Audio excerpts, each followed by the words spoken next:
술을 좋아하는 어떤 사람이 교회에 처음 나왔어요.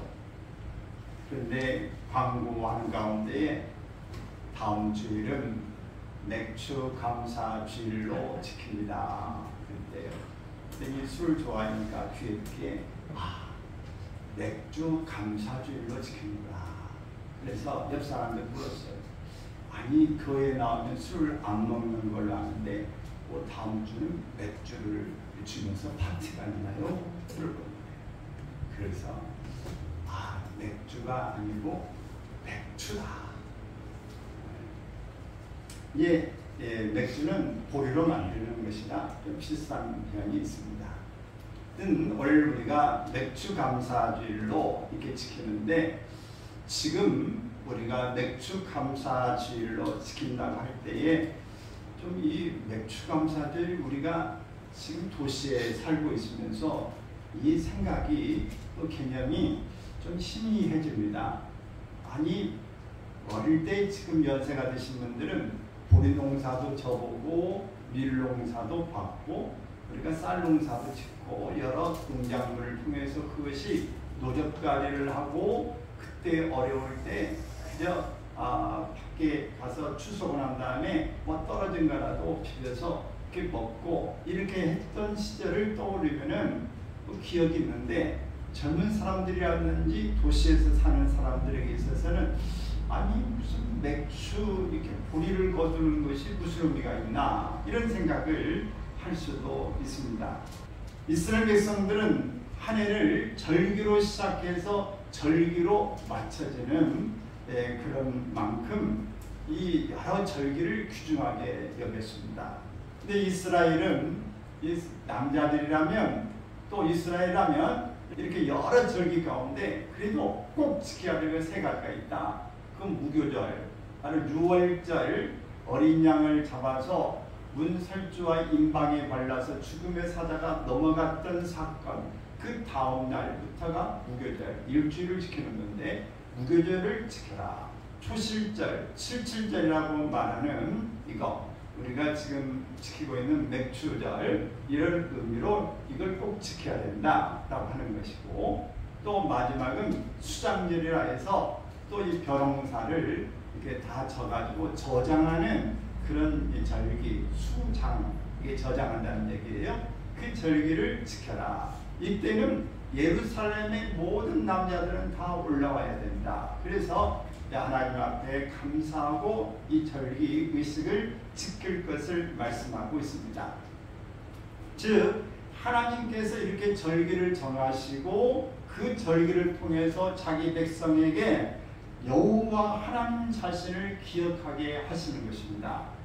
하나님의 주권을 다시 한번 환기시켜 주시면서 이스라엘 백성과의 지속적인 관계를 유지하시려는 하나님의 뜻인 것입니다. 우리가 부모님을 잊지 않고 기억하기 위해서 뭘 합니까? 안 믿는 사람들은 제사를 드리죠. 우리 믿는 사람들은 추도식을 하지 않습니까? 국가적으로 6.25를 잊지 말자. 또 그 순국 선열들을 기억하자. 6월 6일, 6월 25일 여러 이 사건들 또 지난번에 세월호에 몇 주기가 됐다. 또 이태원의 참사 주기가 됐다. 이런처럼 이 일을 통해서 그 날을 기억하는 것을 잊지 말자고 하는 것이죠. 그래서 그 정신을 잊지 말고 우리가 좀 더 길이 기억해서 다시는 위기가 오지 않도록 우리가 각성하자라는 의미입니다. 근데 하나님 앞에 절기를 지키라는 것은 이 모든 것들이 하나님으로부터 말미암았으니 하나님과의 관계가 유지되면서 하나님 앞에 감사하라고 하는 이 말씀이 이 속에 들어 있는 것입니다. 먼저 우리가 이 절기를 살펴볼 때 77절입니다. 오늘은 이제 맥주 감사절이기 때문에 77절 민수기 28장 26절에 보면은 같이 읽습니다. 77절 처음 익은 열매 드리는 날에 너희가 여호와께 새 소재를 드릴 때에도 성회로 모일 것이요 아무 노동도 하지 말 것이며 이 77절의 의미 77절은 뭐예요? 우리가 구구단을 외자 할 때 77은 49예요. 그 다음날 그 다음이 뭐예요? 50일이죠. 그래서 77절 그 다음 날이 오순절 그렇습니다. 근데 이렇게 불리는데 이 77절은 보리의 첫 이삭을 하나님께 바친 날로부터 7주가 지난 다음 날 밀의 첫 수확을 하나님께 바치는 히브리 최대의 농경제였습니다.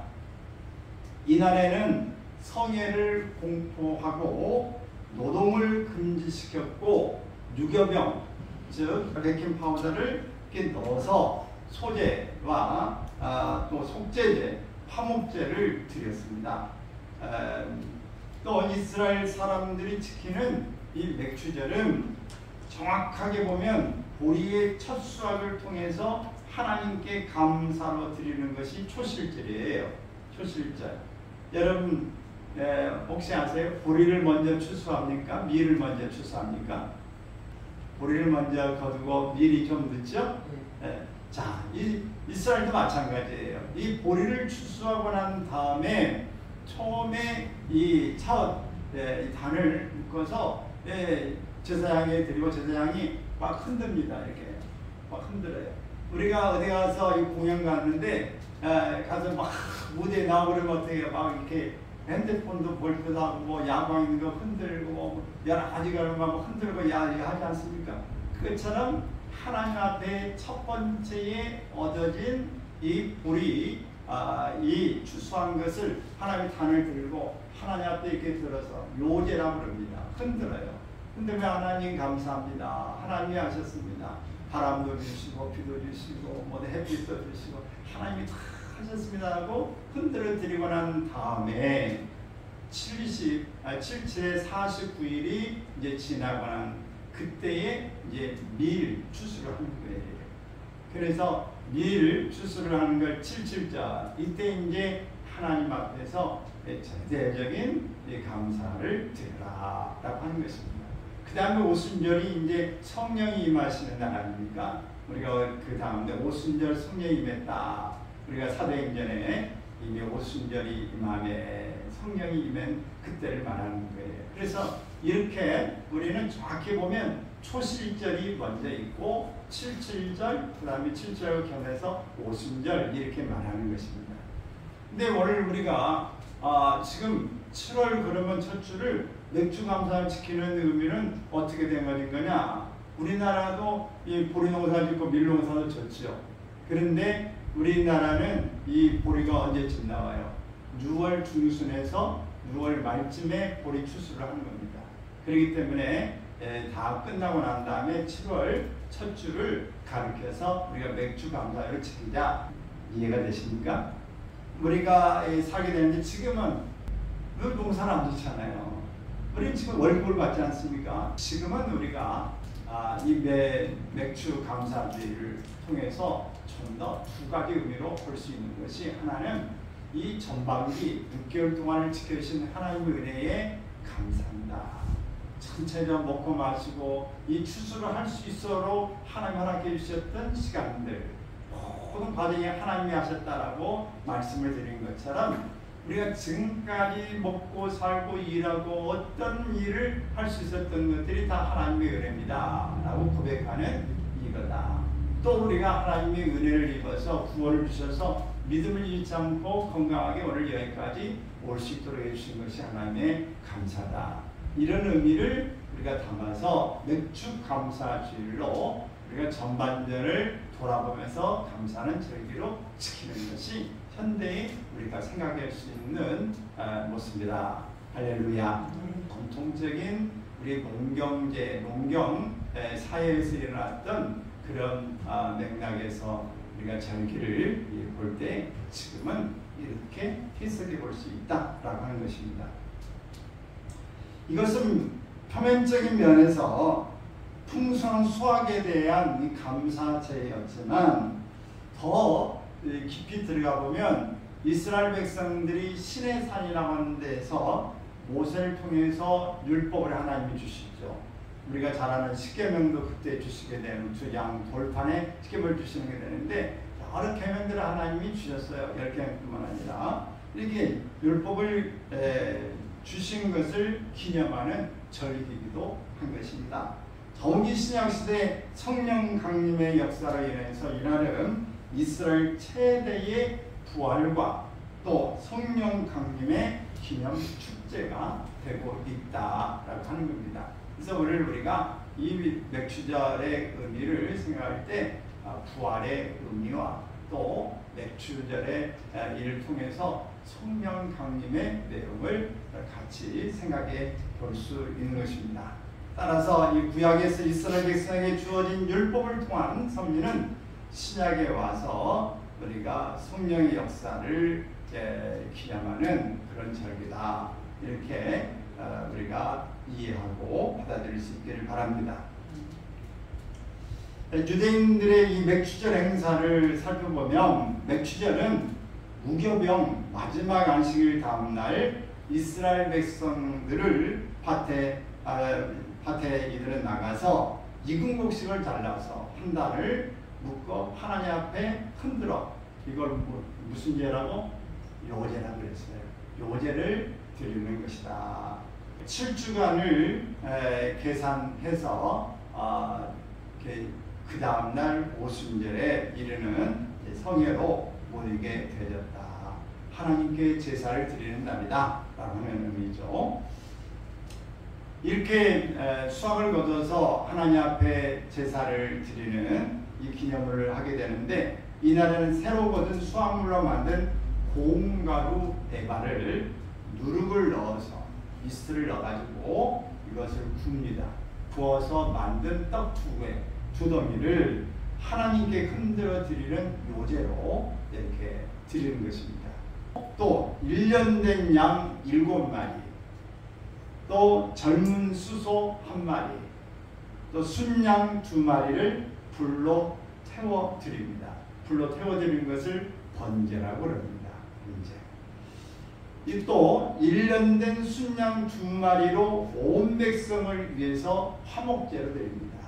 하나님 앞에 감사로 드리는 것, 하나님과 원활한 관계를 유지할 수 있도록 이런 감사를 드리는 것이죠.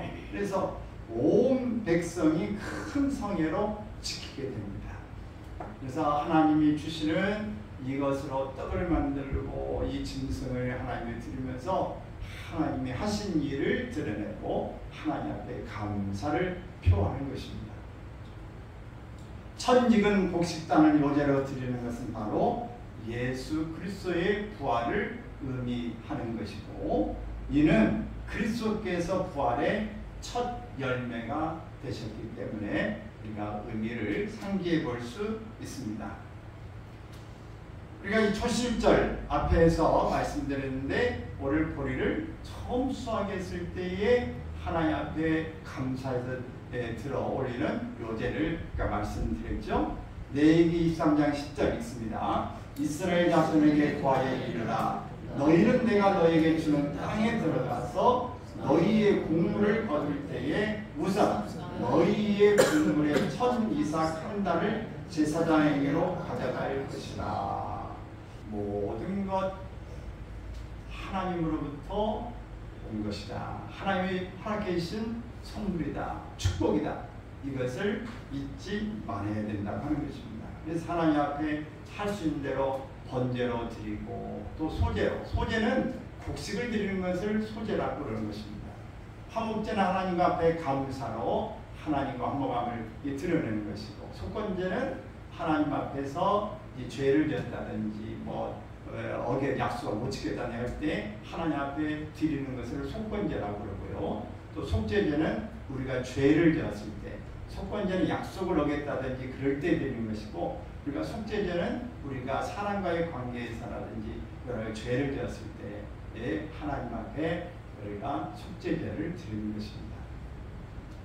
이렇게 하나님 앞에 우리는 늘 하나님이 하신 일에 대한 감사를 빼놓지 않고 늘 하는 것이 하나님과의 관계를 잘 잘 유지하는 것입니다.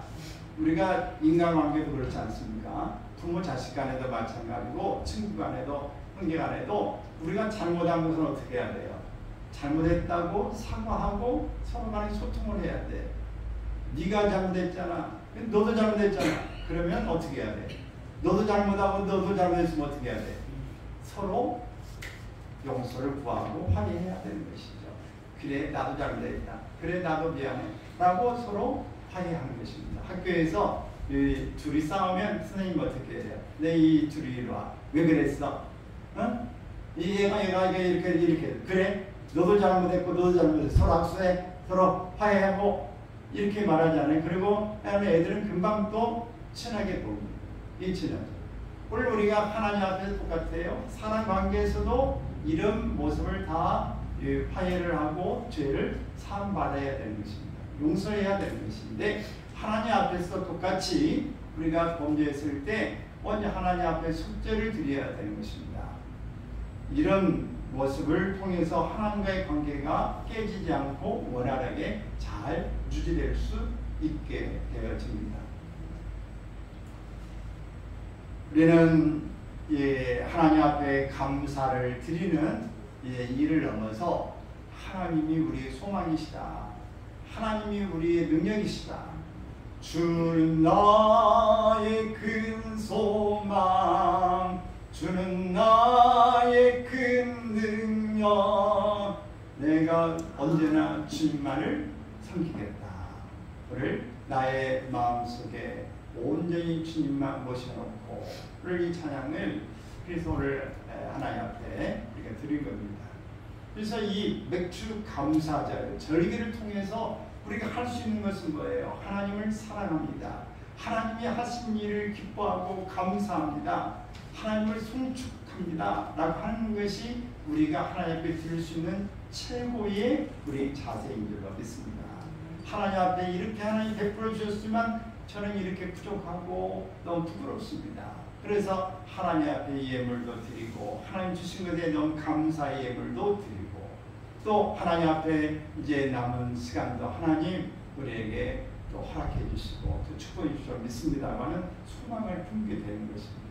하나님이 또 우리를 지켜주실 줄을 믿습니다라는 기대와 소망을 품는 것이 오늘 절기 가운데 우리가 가져야 될 일인 것입니다. 이렇게 구약에 나타난 맥주절을 우리가 볼 때에 하나님 앞에 흔들어서 하나님 나 여기 있어요. 하나님이 하신 것들을 이렇게 거두었습니다. 하나님 보시옵소서. 하나님이 주신 것들입니다. 라고 하나님 앞에 고백해 드리는 거예요. 우리가 결혼할 때에도 그렇게 하는 게 중요해요. 저도 그렇게 결혼하고 이제 첫날에 우리가 기도를 모으고 기도했던 기억이 있습니다. 여러분 늘 우리가 하나님 앞에서 귀한 선물을 아내를 두고 남편을 두었다고 할 때도 하나님이 선물을 주심을 감사합니다. 감사 기도를 드리는 거예요. 우리가 하나님 앞에 월급을 받을 때에도 천억을 받기도 하지만은 모든 일들에 때 하나님이 내게 일하게 하셔서 오늘 월급을 갖게 하셨습니다.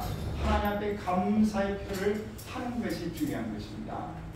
여러분 모든 일들에 하나님 앞에 드리는 것 첫 번째 것들이 매우 중요하고 첫 번째 것들을 우리가 볼 때에 하나님이 하셨다고 하는 것 첫 것을 기억하는 게 중요한 것입니다. 하나님은 모든 것들의 첫 것을 기억해요. 그래서 이스라엘 절기 가운데 첫날, 첫 시작이 중요해요. 우리도 첫 시작, 첫 해에 바로 시작할 때 첫날을 우리가 귀중히 여기는 것처럼 그리고 또 마지막 날을 또 감사하게 우리가 해서 송구영신제를 우리가 드리지 않습니까? 이런 의미가 중요한 거예요. 그리고 모든 것들에 하나님이 하신 일의 그 출발점에서부터 상을 주신 것에 대한 감사를 늘 하나님 앞에 드릴 수 있기를 바랍니다. 그래서 믿음 있는 사람은 개업할 때 개업 예배를 드리고 개업 감사 예물을 드리는 거예요. 입학을 할 때 입학 감사 예물을 드리는 것입니다. 우리가 졸업할 때 하나님 마치게 해서 졸업 감사 예물을 드리는 것이고 생일 감사를 드리는 것이고 우리가 결혼 감사 예물로 하나님을 드리는 것이고 또 첫 직장 예배를 드리는 것이고 이사 예배, 이사에 했다고 감사를 드리는 것, 모든 것들의 처음 시작, 새롭게 시작하는 일들에 하나님이 하셨다, 하나님이 또 해주실 것에 대한 것을 기대하고 하나님 앞에 먼저 보여드리는 것입니다. 요제로 흔들어서 하나님 나 여기 있어요라고 하는 거예요. 기도할 때도 우리가 손을 들고 기도하는 것은 그냥 기도하는 것보다 좀 의미가 있지 않습니까? 앉아서 콘서트장에 갔는데 가만 앉아가지고 많이 이렇게 본 것보다도 박수를 치고 하늘을 두고 이게 밤을 치르래야 더 무대에 쓴 사람 흥이 나지 않겠습니까? 하나님도 보실 때 가만히 예배 드리는데 너 해라 나 듣는다. 그 가만히 있어서 졸다가 뭐라고 아멘 그러면 이 정도 해가지고는 안 되고 아멘 아멘 할렐루야 막 이렇게 으쌰으쌰 하는 것을 더 하나님이 기뻐 받으시고 잘 듣고 있구나. 이게 앞에서 설명한 사람도 그러면은 잘 듣고 있네. 그런데 눈을 가만히 뜨고 있는데 눈은 지금 멍해서 지금 뭐 서울 같은 데서 어디 가서 무슨 대 있잖아요. 몸 때리게 돼 있지 않습니까? 그것처럼 멍해가지고 저 듣는지 안 듣는지 지금 생각이 어디가 있는 거야? 뭔 생각하는 거야? 지금 이런 게 아니라 막 하나님 앞에 화답하는 거예요. 그래서 이 느헤미야서나 에스라에서 보면은 이 에스라 하나님의 말씀을 할 때 아멘 아멘 막 하는 것입니다. 고린도후서에도 보면 이 바울이 말할 때 너희가 하나님의 말씀을 할 때 아멘하여 하나님 앞에 영광을 돌려라. 아직도 아멘이 안 나와. 아멘. 아멘을 해야 되는 거야. 그래서 하나님의 영광을 돌리는 일이고 우리가 그게 하나님의 아멘 그렇습니다. 그렇게 살겠습니다. 그렇고 말고요. 네, 아주 지당한 말씀입니다. 그렇게 말씀하는 거예요. 옛날 왕이 말하면 지당하신 말씀입니다. 황공합니다. 이렇게 말씀이 왕이 떨어지면 바로 말해야 되지 않습니까? 우리 하나님의 말씀을 들 때도 아멘 하고 이렇게 머리 끄덕하면서 이렇게 사람과의 대화도 마찬가지 반응이 필요한데 하나님 앞에서도 똑같은 거예요. 그래서 우리가 하나님 앞에서 늘 이런 절기를 지킨다는 것은 하나님이 하셨다고 하는 일에 우리가 반응을 보이는 거예요. 하나님 앞에 감사를 표하는 일이 바로 절기다 라고 하는 것입니다. 그래서 우리는 늘 이렇게 떡 두 덩이를 만들려고 하는 것은 떡은 뭐 우리가 해석하기에 따라 틀리지만 하나는 유대인들을 말할 수 있고 또 하나는 이방인을 말할 수 있어요. 그래서 이방이든 유대인들이든 우리가 다 함께 하나님의 보호 가운데 있고 하나님이 주시는 해 아래에 있는 것이에요. 하나님이 주시는 우리는 모든 그 바람도 쫓아주시고 비도 주시고 이렇게 하지 않습니까? 오늘 아침에 우리 내 사랑 지구 총회에 카톡을 보냈는데 보신 분도 있고 못 보낸 분도 있을 건데 여러분 하나님이 비를 이렇게 아침에 주고 습도가 높으니까 오늘 그냥 날 뜨겁고 아주 습기 있고 그냥 아이고 몸이 끈적끈적하고 그냥 힘들고 오늘 뭐 교회 꼭 가야 되나 그냥 비 오는데 쉬었으면 좋겠다 뭐 이런 생각 가지신 분들 여기는 없겠죠. 근데 여기 다 무슨 우리가 날씨가 뭐 힘들고 그럴 수 있어요. 그러나 여러분 비가 와야 합니다. 하나님이 하셨다는 것을 기억하시고 하나님이 필요할 때 비도 주시고 햇빛도 주시고 바람도 주시고 모든 일에 좀 추위도 주신다는 거 기억하시고 범사에 감사할 수 있기를 바랍니다. 날씨가 안 추우면 벌레가 안 죽어요. 그리고 날이 너무 뜨거우면 모기가 많을까요? 적을까요? 모기가 없어요. 거의 없어요. 날이 많이 뜨거우면 뜨거워가지고 모기도 활동하기 어렵다는 거예요. 그리고 비가 많이 오면 어떻게? 또 모기 유충이 하수가 그러는데 새끼 까봐야 되니 싹을러가지고 모기가 적다는 거예요. 그래서 여러분 이게 이래저래 우리가 날 뜨거우면 또 해당에만 있는 게 좋은 것도 있어요. 또 곡식도 좀 잘 익고 너무 또 뜨거워도 문제지만은 일단 우리는 모든 것 하나님 앞에 그저 감사다. 감사. 우리는 여러 모습으로 좋은 편에서 이렇게 말할 수 있어요. 어떤 왕이 꿈을 꿨어요. 그래가지고 꿈을 해모은 사람들을 불렀어요. 먼저 한 사람을 불러서 야 내가 꿈을 꿨는데 그래서 이빨이 하나 빠져, 둘 빠져, 점차 이빨이 다 빠져나가는 꿈을 꿨다. 이 어떤 해석을 해몽할 거냐 했더니 하는 것이 왕이시여, 이것은 집안의 가족들이 하나하나 계속 죽어간다는 징조인데 왕이 마지막까지 이렇게 남아있다는 얘기인데 가족들이 점차 죽어간다는 이야기입니다. 초롱은 목을 베라. 목을 베버렸어요. 다른 사람 와서 해몽을 시켰어요. 근데 그 사람은 와가지고 그 왕이 이빨이 이렇게 빠졌는데 여기 해몽이 무엇이냐 했더니 왕께서 가장 오래 사신다는 해몽입니다. 다른 사람들은 몰라도 왕이 가장 오래 사십니다. 똑같은 말인데 해석을 긍정적으로 하냐 부정적으로 하냐, 그것 때문에 한 사람은 죽고 한 사람은 높은 자리에 올라가고 그랬다는 거예요. 여러분, 모든 일에 우리가 어떻게 생각하느냐가 중요합니다. 긍정적으로 생각하고 감사를 생각하면 우리 모든 삶이 좋아지는데, 그렇지 않으면 엉뚱한 방향으로 올라갈 수 있어요. 오래된 이야기, 실제 간증입니다. 백령도의 부흥의 집회에 인도하러 가셔야 되는데 인천 부둣가로 갔어요. 근데 인천 부둣가로 갔는데 이 탑승 인원이 그냥 너무 많아가지고 도저히 인원이 많아서 못합니다. 목사님은 나 여기 꼭 가야 된다. 이게 집회 일정 잡았는데 가야 된다고 했더니 안 됩니다. 인원이 넘어서 안 된다고 막 이렇게 신랑이라다가 이 경찰을 가는 신랑이라다가 그냥 목사님이 밀침을 당해가지고 바닷물에 빠져버렸어요. 그래가지고 깊은 속에 빠져서 홀라당 그냥 이제 생쥐꼴이 된 거예요. 그래가지고 어떻게 못 가죠. 배는 떠나고 못은 다 버리고 이게 참 꼴이 이상됐어요. 그래가지고 오면서 막 불평이 났어요. 하나님, 내가 이 백령도 교회의 부흥 집회를 작관한 뒤부터 얼마나 기도하고 한 줄 아십니까? 그리고 내가 출발할 때도 기도하고 여기 왔을 때 기도하고 다 기도했는데 아니 이게 무슨 일입니까? 내가 무슨 잘못을 해서 이렇습니까? 라고 정말 그냥 분이 났어요. 꼴이 나가지고 이렇게 해서 있는데 다음날 아침에 누가 그냥 문을 막 쿵쿵쿵쿵 하는 거예요. 급하게. 그래서 누군가하고 문을 열어봤더니 어제 경찰관이 와가지고 그놈이 목사님 감사하세요. 아니 뭐 다짜고짜 무슨 감사하라고 그러냐 했더니 목사님 어제 부둣가에서 출발했던 배가 뒤집혀가지고 많은 사람들이 죽었습니다. 목사님 못 가는 것이 이유가 있었던 것 같습니다. 그 얘기를 듣고 난 다음에 목사님이 감사하구나. 그래서 하나님도 이렇게 말이셨구나 라고 고백했다는 거예요. 여러분, 우리가 생각할 때는 그냥 감사할 일이 아니고 짜증날 일이지만은 돌이켜보면은 하나님 앞에 감사할 거리가 되어지는 것입니다.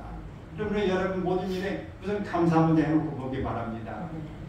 이렇게 말해도 짜증부터 내고 온 사람, 불평부터 하는 사람이 또 있을 수 있는데 내 생각대로 안 되고 내 뜻대로 안 된다고 해서 먼저 화부터 내고 그냥 먼저 불평부터 써놓지 말고 자, 그래도 감사. 다 같이 그래도 감사. 이래도 감사. 저래도 감사. 감사. 할렐루야. 그냥 당연히 주신 것 가지고 감사하면 이것은 뭐 보통 사람이에요. 근데 없어도 감사하면 수준이 상당히 있는 사람이에요. 근데 주실 것에 대해서 믿고 그럼에도 감사, 어려움에도 그럼에도 감사하는 사람 수준이 굉장한 수준입니다.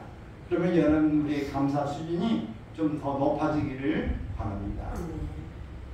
하나님의 자녀인 성도는 늘 감사하면서 늘 축제의 분위기로 신앙생활을 해야 합니다. 우리 감사절을 지키라고 하는 것은 늘 축제예요. 하나님이 늘 함께 하시는 일입니다. 원망과 불평으로 살지 말고 인색한 마음으로 살지 말고 불안과 공포로 살지 말고 구원의 감격, 천국의 소망, 날마다 만족한 은혜로 이 세상을 살 때 이것이 바로 하나님께 바쳐지는 진정한 예물인 것입니다. 우리 예물은 물질을 드리는 것도 중요하지만 물질보다 더 중요한 게 우리의 마음을 드리는 거예요. 감사를 드리는 것입니다. 찬양을 드리는 거예요. 여러분, 다른 사람이 그냥 뭐 선물이라 가져왔는데 인상을 막 대빨고 써가지고 그냥 막 내천장 그래지고 그냥 후락후락하니 선물해 봐도 이게 주는 그런 사람보다도 그냥 선물을 준비하지 못했는데 어떻게 해요? 선물을 준비하지 못했는데 얘기 딱 붙어가지고 그냥 다음 날 확증 해드릴게요. 대신에 내가 춤을 한번 춰드릴게요. 내가 설거지도 해드리고 뭐 좀 해드릴게요 하면서 막 춤을 추면 설거지하고 시원하게 청소해주고 누가 더 고마워요? 선물 한 부대 사가지고 그냥 우랑부탕 같이 생겨가지고 그렇게 해가지고 막 인사 빡빡 긁어서 자기 뭐 선물 사왔는데 뭐 안 줘요? 라고 그런 주장하는 사람하고 어떤 사람을 주님이 더 기뻐하겠어요. 여러분 우리는 정말 하나님 앞에서 늘 축제로 사시길 바래요. 하나님 앞에서 사는 사람은 마음에 감사가 필요한 거예요. 소망을 품고 살면 모든 것들이 그냥 더불어서 행복해져요. 따라서 합시다. 내가 행복하면 주변이 행복하고 세상이 행복하다. 근데 내가 불행하면 어떻게 해요? 내가 불행하면 주변이 불행해지고 세상이 불행해져. 왜? 내가 불행한다고 화를 내면 주변까지 힘들어져. 그리고 내가 막 불편한다고 밖에 나가지고 이런 말을 표현을 그러는데 뭐 가지고 그냥 사람들 막 이렇게 하고 막 차 가지고 와서 막 들이받고 이런 일을 하면 세상이 불행해지는 거예요. 여러분 내가 행복해져야 내가 감사가 되어져야 모든 것들이 행복해지고 주변도 행복하고 오늘 세상도 행복해진다. 하나님이 얼마나 기뻐하시겠어요. 여러분 우리의 불행은 하나님의 슬픔입니다. 우리의 기쁨은 우리의 감사는 하나님의 행복이에요.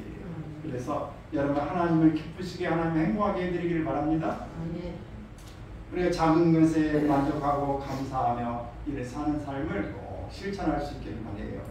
고대 그리스의 전원은 이런 이야기 하나를 하고 마치려고 합니다. 한 육상 선수가 중요한 경기에서 1등을 놓치고 2등을 했어요.